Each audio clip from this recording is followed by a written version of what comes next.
James and the Elephant, written and told by Kiefer Adams. Ever since a circus elephant had hidden in Henry's tunnel, the big green engine had been nervous about animals ever since. The elephant had whooshed Henry after pushing him and some trucks full of workmen out of the tunnel when they mistook the animal for a blockage. Ever since, James had delighted in teasing Henry. First the rain, then an elephant. Whatever will you be afraid of next, Henry? He would smirk as he prepared himself for the day. Henry would pretend not to hear. Secretly, he was getting tired of James's teasing and wanted to pay him out.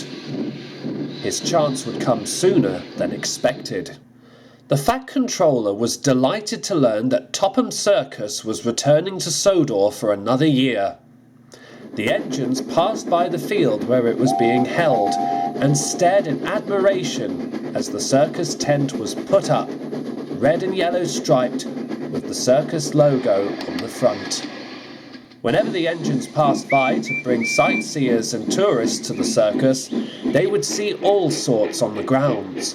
The animals that had attended, acrobats, jugglers, clowns, even the ringmaster practicing his ride-around on his white horse. Thomas loved the circus, as he felt it had lifted up a few spirits when it first arrived. Let's hope it can do the same thing again, he said to himself as he puffed past the grounds with Annie and Clarabelle. A few days later, it was Duck's turn to take visitors to the circus. He hurried over to the big station to collect his coaches, but had to stop at a level crossing. That's funny, said Duck. There's not a single car in sight. He was just wondering what was going on when a loud trumpeting sound was heard further down the road. The very elephant that had given Henry grief in his tunnel came parading into view, wearing a little yellow hat, guided by its keeper, and pulling a beautiful four-wheeled cart. There was a man on board, calling to anyone who'd hear about the circus. Roll up, he shouted. Great circus show tonight at Topham Circus. Come one, come all. Duck stared in awe as the elephant crossed the road and was soon bounding out of sight. Well, now I've seen about everything, he chortled. The gates soon opened and Duck was on his way to the big station, eager to tell the others what he had seen. The return of the circus, though, didn't stop James's teasing towards Henry. Every chance he got, James bragged about elephants and cautioned Henry to stay out of his tunnel during the circus's visit. One day, which just happened to be the last day that the circus was in town, Henry finally lost patience. If you think you can handle animals better than I did, James, you're more than welcome to, he snorted. I don't need to do anything, said James. I wasn't the one who got whooshed.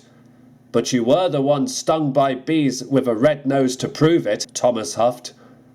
James was cross. If that's the way you want to play it, so be it. I'm passing the circus with my stopping goods. I'll show you what an elephant is capable of around me. And James puffed indignantly away. Show off, muttered Thomas. Oh, don't worry about it, said Henry. He'll get what's coming to him. Mark my words. James soon started to pick up and set down trucks. They were much better behaved than usual. Obviously the circus had lifted their spirits as well as most of the other engines.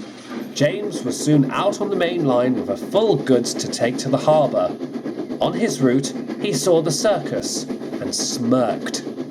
There, nearby and being fed oats and hay by the keeper and a workman, was the elephant. It seemed to be having a good time. Let's see what this pachyderm is capable of, smirked James. He started to slow down, and without even thinking, he gave 3 sharp blasts of his whistle. The elephant was so startled it reared up on its hind legs and trumpeted in a panicking tone. "Hooah!" cried James, realizing too late what he had done. "Whoa, girl!" cried the workman, as he and the keeper tried to calm the animal down. The elephant was waving its front legs at James and was trumpeting non-stop. "Help!" wailed James. He tried wheezing steam, but that just made things worse. Luckily, the keeper knew just what to do. He clambered on a bale of hay and gently rubbed one of the elephant's ears. That did the trick. The elephant was soon back on all fours and was eating hay as if nothing happened. Once the elephant was calm enough, the keeper led it away. The workman was cross. "You silly engine!" he shouted. "I'll report this to the Fat Controller." He turned and walked away. "Oh, crumbs," groaned James. "Now I'm in for it." The Fat Controller was very cross when he found out what James had done. So much so, James had missed out on the opportunity to take the circus back to the mainland as it packed up, ready to head back. Henry, who had been working very hard, was given the honour of the train instead. The next morning, Henry stood at the platform as the circus trucks were being loaded. James pulled meekly in. "I'm, sorry about my teasing," he said meekly. "I hope you can forgive me. It was wrong of me to constantly bring that elephant up." "That's all right, James," said Henry. "I guess we're even now. We've both experienced what that elephant can do. Let's see how long it can take Gordon to have his turn." James gave a small chuckle, but still felt terrible. Henry soon pulled away with the circus, leaving James with a lot to think about. He now thinks that all animals are getting the better of him, one way or another. I wonder if James is right. Don't you?